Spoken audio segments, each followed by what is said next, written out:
नमस्कार, आप देख रहे हैं न्यूज़ 8।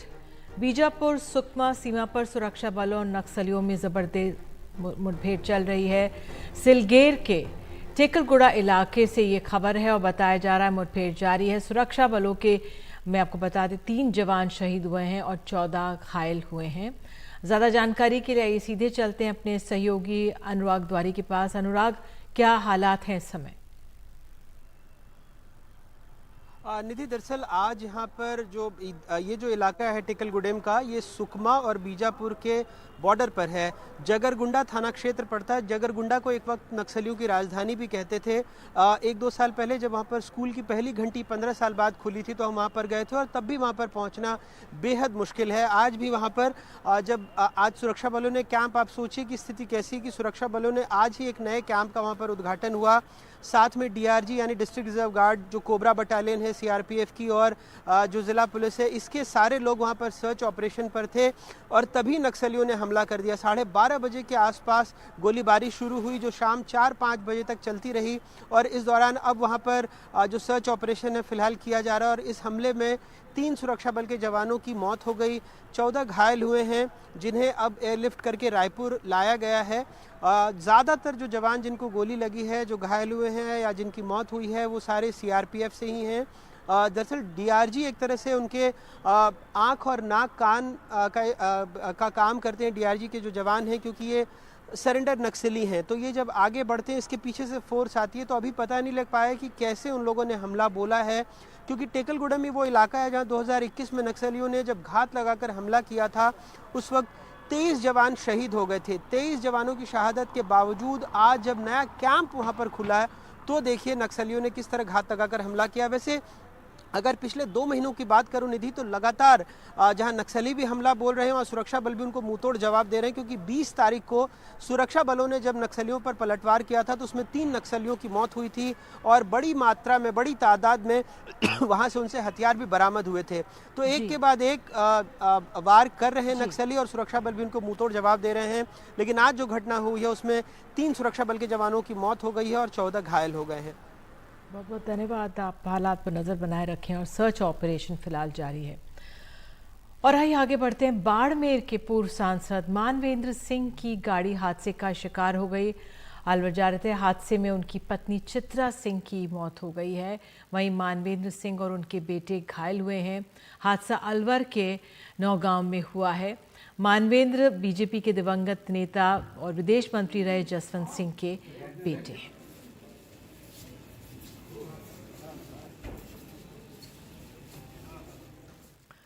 झारखंड के मुख्यमंत्री हेमंत सोरेन लगातार बैठकें कर रहे हैं और आज दिन में जो बैठक हुई उसमें काफ़ी उनके विधायक साथ थे। उनकी पत्नी भी, कल्पना सोरेन भी मौजूद दिखी, तस्वीरें जो आई।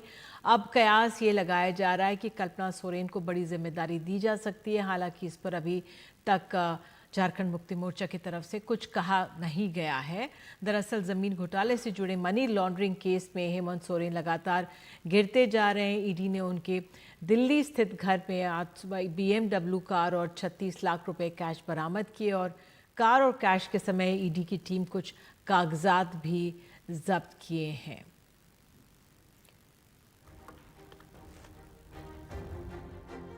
मान और हानि। मान मतलब सम्मान, हानि मतलब उस सम्मान के प्रति अपशब्द कहना, अपमान करना। क्या इस राज्य का जो मुख्य विरोधी दल है, उनके अध्यक्ष और उनके सांसद जिस प्रकार का भाषा बोलते हैं, उन पर बहुत जल्द हम लोग आपराधिक मुकदमा करेंगे। और इस मामले पर अधिक जानकारी बुलेटिन में आगे आपको देंगे। फिलहाल आगे बढ़ते हैं। आज चंडीगढ़ में मेयर के चुनाव पर बवाल मच गया। बीजेपी के पार्षद मनोज सोनकर चंडीगढ़ नगर निगम के नए मेयर चुन लिए गए। उन्होंने आप कांग्रेस के इंडिया गठबंधन के उम्मीदवार कुलदीप टीटा को 4 वोट से हरा दिया। मेयर चुनाव के लिए सांसद और 35 पार्षद वोट डाले, 16 पड़े बीजेपी के पक्ष में और आप कांग्रेस के उम्मीदवारों को 12 वोट मिले, जबकि 8 वोट रद्द कर दिए गए। बस इन्हीं 8 वोटों पर घमासान हुआ। आप कांग्रेस वीडियो रिकॉर्डिंग के बिना पर प्रिसाइडिंग ऑफिसर पर गंभीर आरोप लगा रहे हैं और अब कोर्ट का दरवाजा खटखटाने की तैयारी में है। और जीत के बाद जैसे जीत की खबर आई, बीजेपी अध्यक्ष जेपी नड्डा ने ट्वीट किया है। उन्होंने कहा है कि मेयर चुनाव जीतने के लिए चंडीगढ़ बीजेपी इकाई को बधाई। प्रधानमंत्री नरेंद्र मोदी के नेतृत्व में केंद्र शासित प्रदेशों में रिकॉर्ड विकास हुआ है और इंडी अलायंस ने अपनी पहली चुनावी लड़ाई फिर से बीजेपी से वो हार गई है और दिखता है कि ना तो उनका अंकगणित काम कर रहा है ना ही केमिस्ट्री। एक तरह से लोकतंत्र के लिए आज काला दिन है। जिस तरह से इन्होंने गुंडागर्दी करके सरेआम बेईमानी करके, और किस्मत से वो उनकी बेईमानी जो है वो वीडियो में कैप्चर हो गई। वो पूरा देश आज सोशल मीडिया के ऊपर और मीडिया के ऊपर देख रहा है कि किस तरह से इन्होंने वोटों की चोरी की है और इन्होंने जबरदस्ती चंडीगढ़ के अंदर अपना मेयर बनाया है। इशू आज ये नहीं है कि हमारा मेयर बनना था, हमारा मेयर नहीं बना। इशू नहीं है कि इंडिया गठबंधन को आज जीतना था, वो नहीं जीता।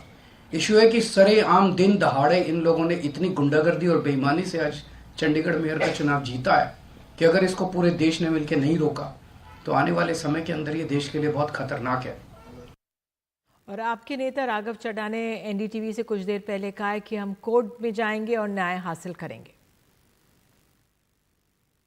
देखिए, पहले भी हम कोर्ट में गए थे और आज जिस कैमरे में निधि जी ये पूरी चीज कैप्चर हुई है वो इसलिए हुई क्योंकि कोर्ट के निर्देश थे कि वीडियोग्राफी होनी चाहिए पूरे इलेक्शन की और वो वीडियोग्राफी की फुटेज कोर्ट में सौंपी जाएगी।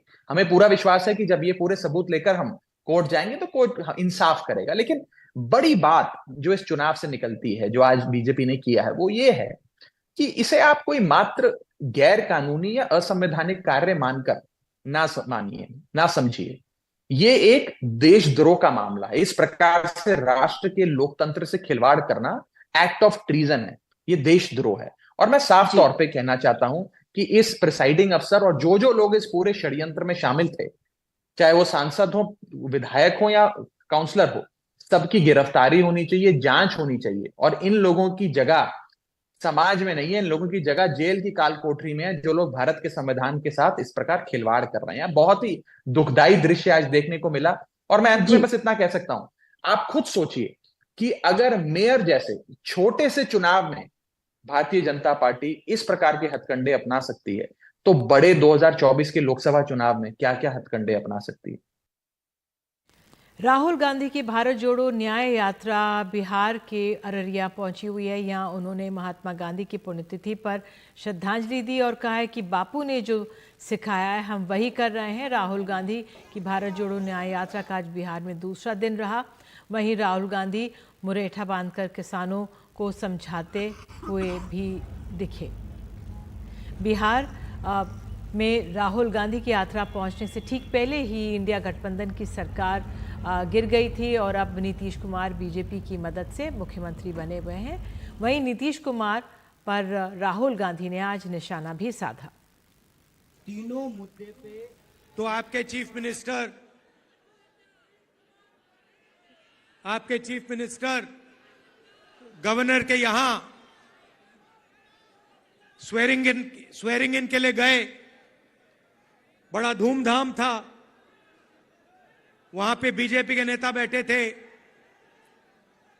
गवर्नर साहब बैठे थे, सब एमएलए बैठे थे। स्वेरिंग इन होती है, शपथ लेते हैं चीफ मिनिस्टर का, उनके मंत्री 2-3 मंत्री भी शपथ लेते हैं, खूब तालियां बजती हैं और फिर नीतीश जी निकल जाते हैं, वापस सीएम हाउस की ओर चल जाते हैं। गाड़ी में पता लगता है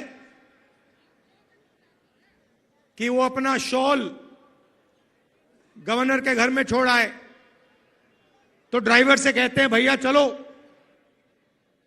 वापस चलो, शॉल उठाना है। तो ड्राइवर गाड़ी घुमाता है, गवर्नर के घर आता है। नीतीश जी निकलते हैं, गवर्नर के पास जाते हैं, दरवाजा खोलते हैं। गवर्नर कहते हैं भाई इतनी जल्दी वापस आ गए। इंडिया गठबंधन की मुश्किलें बढ़ती जा रही हैं। आज हिंदी बेल्ट में सबसे ज़्यादा सीटों वाले उत्तर प्रदेश में समाजवादी पार्टी ने अपनी 16 उम्मीदवारों की पहली सूची जारी कर दी और कहा जा रहा है कि कांग्रेस को 11 सीटें देने के बाद समाजवादी पार्टी ने प्रत्याशी घोषित करके कांग्रेस पर एक और दबाव बनाया है। अखिलेश यादव ने 3 सीटें अपने परिवार में दी हैं। मैनपुरी से उनकी पत्नी डिंपल यादव उम्मीदवार होंगी।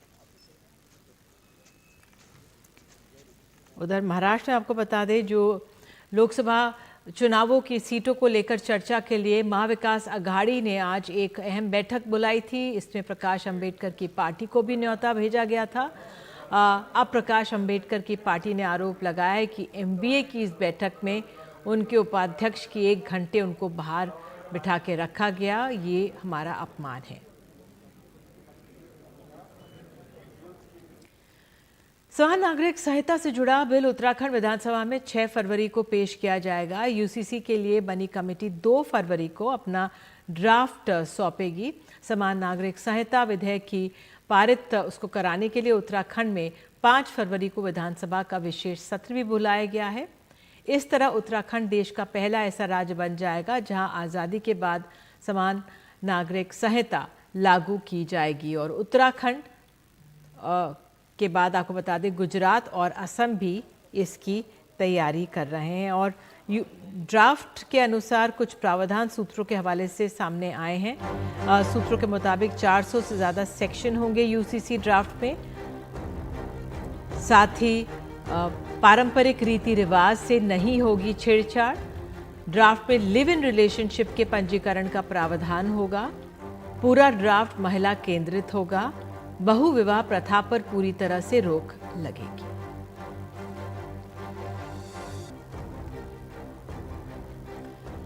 और आइए रुक कर रहे हैं हम एक बार फिर से झारखंड का। मुख्यमंत्री हेमंत सोरेन सुबह से ही बैठकें यहाँ पे कर रहे हैं। हमारे सहयोगी सौरभ गुप्ता वहाँ पर मौजूद हैं। सौरभ, क्या निकल कर आ रहा है इन बैठकों में? क्या कुछ अहम फैसला लिया जा सकता है?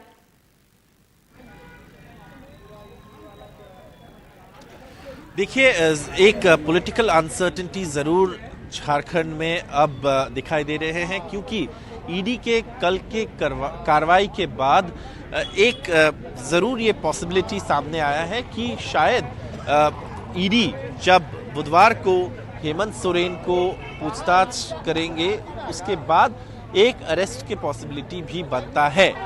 तो इसीलिए यहाँ पे ये जो मीटिंग चल रहा है हेमंत सोरेन के आवास पर, ये बहुत ही महत्वपूर्ण बन चुके हैं, क्योंकि अगर हेमंत सोरेन को अरेस्ट किया जाता है, और ऐसे हो भी सकता है नहीं भी हो सकता है, लेकिन अगर ये होता है तो प्लान बी क्या होगा, इसको लेकर चर्चा जरूर इस मीटिंग में होगा। हालांकि ऑफिशियली बताया जा रहा है कि ये एक प्री प्लान मीटिंग है। इसमें कोई ऐसे मुद्दा, जैसे मीडिया में बताया जा रहा है, वैसे कोई मुद्दा का चर्चा नहीं हो रहा है। लेकिन अगर हम बात करें आज के जो इससे पहले मीटिंग हुआ है दोपहर को या सुबह, उसमें कल्पना सोरेन जो हेमंत सोरेन के पत्नी है वो भी शामिल हुए, और इसको लेकर भी काफ़ी चर्चा हुआ है, क्योंकि कई लोगों को लगता है कि शायद अगर हेमंत सोरेन को ईडी ने अरेस्ट कर लिया तो कल्पना सोरेन के छवि को एक राजनीतिक तरीके से पेश किया जा सकता है और उनको मुख्यमंत्री के जिम्मेदारी सौंपी जा सकती है।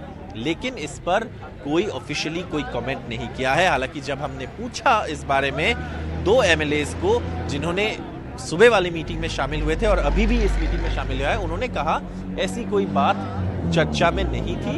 लेकिन आप देख सकते हैं बहुत सारे मंत्री, सारे विधायक, और जो विधायक यहाँ पे नहीं भी थे वो भी वापस आ रहे रांची, क्योंकि इस मीटिंग में सबको रखा गया है, सबको आने के लिए बोला गया है, ताकि सब एक साथ रहे। और अगर कुछ ऐसी स्थिति बनी जहाँ पे पॉलिटिकल अनसर्टेनिटी पैदा हो जाए, शुरू हो जाए, तो उसके लिए एक प्लान भी तैयार रखना ज़रूर इस अलायंस के लिए, कांग्रेस और जेएमएम के अलायंस के लिए एक सही बात होगा। इसीलिए यहाँ पे ये मीटिंग चल रहा है, ऐसे सूत्र बताते हैं, लेकिन ऑफिशियली बताते हैं ऐसा कोई चर्चा इस मीटिंग में नहीं हो रहा है। बिल्कुल, बहुत बहुत धन्यवाद आपका सौरभ। इस तमाम जानकारी के लिए नज़र रखें तो बैठकों का दौर जारी है, क्या अहम फैसले लिए जाते हैं, ईडी किस तरह से एक्शन लेती है, सब पर नज़र रहेगी। तो आज चीफ जस्टिस ऑफ इंडिया ने शाम 4 बजे राजघाट जाकर महात्मा गांधी की पुण्यतिथि पर समाधि पर श्रद्धांजलि अर्पित की। इसके बाद उन्होंने कहा कि बापू के संदेश न केवल भारत के लिए बल्कि पूरे संसार के लिए हैं। उन्होंने कहा है कि हम देश के लिए जो काम करते हैं उससे गांधी जी को आशाएं।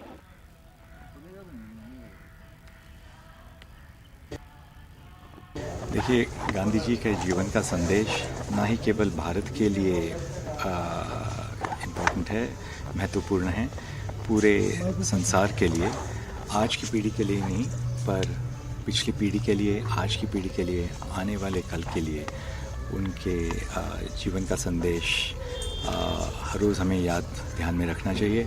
मुझे लगता है मैं चीफ जस्टिस ऑफ इंडिया के नाते जो हम कार्य करते हैं देश की सेवा में, वो कार्य करते हुए हर रोज़ गांधी जी की जो आशाएं हैं हमारे देश के प्रति, उसको हम उस उद्देश्य को आगे रख के हम काम करते हैं। आपको बता दें, ग्रेटर नोएडा प्राधिकरण के दफ्तर पर सैकड़ों की संख्या में किसानों ने प्रदर्शन किया। किसानों का कहना था कि वो अपनी मांगों के पूरा होने तक प्रदर्शन करते रहेंगे। किसान एक समान मुआवजा और प्लॉट की मांग को लेकर प्रदर्शन कर रहे थे। प्रदर्शन में बड़ी संख्या में महिलाएं भी शामिल रहीं। सितंबर महीने में प्राधिकरण ने किसानों के साथ समझौता करते हुए उनकी मांगों को पूरा करने का वादा किया था, लेकिन वादा पूरा नहीं होने के कारण किसान एक बार फिर से प्रदर्शन करने पहुंच गए। केरल में 15 पीएफआई कार्यकर्ताओं को मौत की सजा सुनाई गई है। एक बीजेपी नेता की हत्या के मामले में कोर्ट का ये फैसला सामने आया। दिसंबर 2021 में हुई थी रंजीत श्रीनिवास की हत्या और पुलिस के मुताबिक एसडीपीआई नेता की हत्या का बदला लेने के लिए ये हत्या हुई।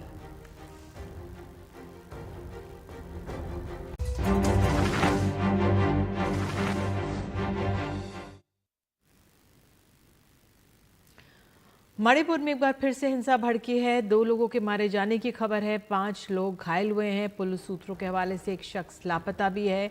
इम्फाल पश्चिम के काटरूप में हिंसा हुई है। दोनों तरफ से भारी गोलीबारी की भी खबर आई है और इस हिंसा के बड़ी संख्या में गांव में रहने वाले लोग पलायन कर रहे हैं। और इसी खबर के साथ फिलहाल न्यूज़ अपडेट में इतना ही, लेकिन खबरों का सिलसिला जारी रहेगा एनडीटीवी इंडिया पर। नमस्कार।